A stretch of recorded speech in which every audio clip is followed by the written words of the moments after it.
Mheshimiwa Spika, nina kero za wananchi wa Sinza na Tabata mheshimiwa.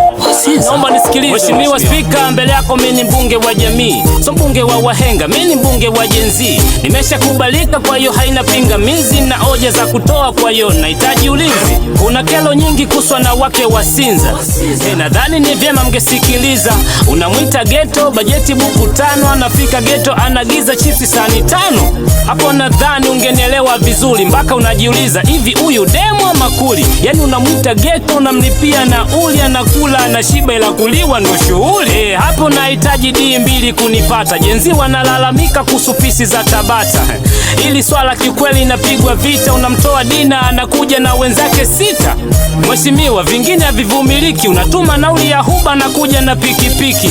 Wengi wa Tabata wanatafuta ridhiki, basi wakituuzia naomba watupe risiti. Hapo nieleweke, wala sitaki matusi. Mtu usoni mweupe ila miguuni mweusi.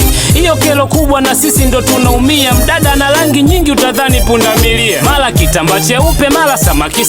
Mtu anashinda viwanja, tujue analala wapi.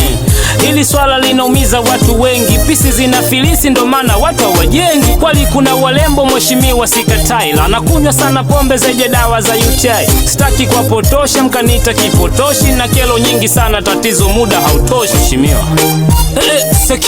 Security, mtoeni huyo. Mtoeni nje huyo. Acha tukada wabunge wapumbavu kama hao. Wewe chizi. Mheshimiwa, ina jambo la mwisho. Kwanza umejaje kama mimi chizi mheshimiwa?